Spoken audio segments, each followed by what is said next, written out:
ಇದೆ not out in 54. ಅಣ್ಣ century ಹೊಡಿಬೇಕು.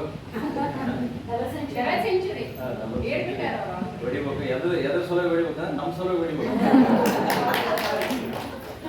ಈಗ ಆಲ್ರೆಡಿ ಅಣ್ಣ ತನ್ನ ಸಲುವಾಗಿ ಸೆಂಚುರಿ ಹೊಡ್ಕೊಂಬಿಟ್ಟಾನ ಆಗ್ಲೇ. ಈಗ ಏನಿದ್ರು ನಮ್ಮ ಸಲುವಾಗಿ ಅಣ್ಣ ಸೆಂಚುರಿ ಆಲ್ರೆಡಿ ನಮಗೆ ಕೊಡಕತ್ತೇನ. ಆದ್ರೆ ಅದು ಏನಾಗೈತೆ ಅಂದ್ರೆ ನಮ್ಮ ಒಳಗಡೆ ನಮ್ಮ ಸೋಲಿಗೆ ಸಿಗಕತ್ತೈತೆ. ಬಟ್ ಫಿಸಿಕಲಿ ನಾವು ಅದನ್ನ ಅರ್ಥ ಮಾಡಿಕೊಳ್ಳಿ, ಜೀರ್ಣಿಸ್ಕೊಳ್ಳಿ ಅಷ್ಟೇ.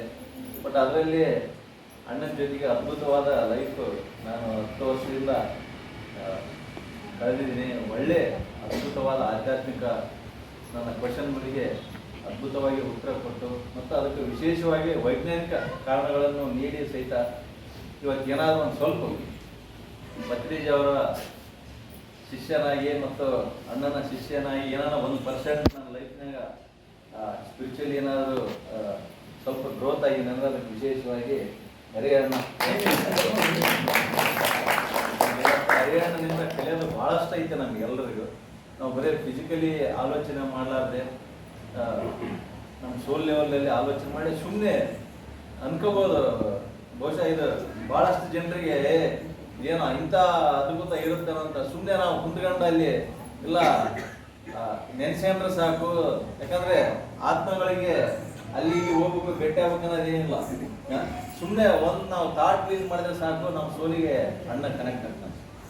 ಹಂಗ ಎಷ್ಟೋ ಸಲ ನನ್ನ ಜೊತೆಗೆ ನಾನು ಕನೆಕ್ಟ್ ಆಗಿ ಕೆಲವೊಂದು ಕ್ವಶನ್ಗಳಿಗೆ ಇಮಿಡಿಯೇಟ್ ಆಗಿ ಫೋನನ್ನು ಮಾಡ್ತಿದ್ದಿಲ್ಲ, ನಾನೂ ಮಾಡ್ತಿದ್ದೆ. ಅಂಥ ಕ್ವಶನ್ಗಳಿದ್ದಾಗ ಆನ್ಸರ್ ಸಿಗ್ತಾನೆ ಇತ್ತು.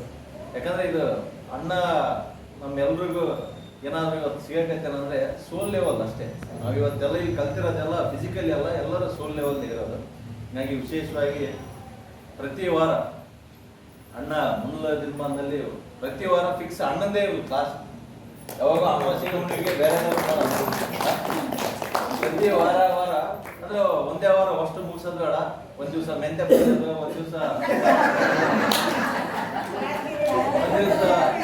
ಯಾಕೊಂದು ಒಂದ್ ದಿವಸ ಅಷ್ಟು ಮಿಕ್ಸ್ ಮಾಡಿದ್ರೆ ಹೆಂಗಿರ್ತದೆ ಅಂತ ಹೇಳಿ ಪ್ರತಿ ವಾರ ತಿಳಿಸ ಅಂತ ಹೇಳ್ತಾ 12 ಮಾತ್ರ ವಿರಾಮ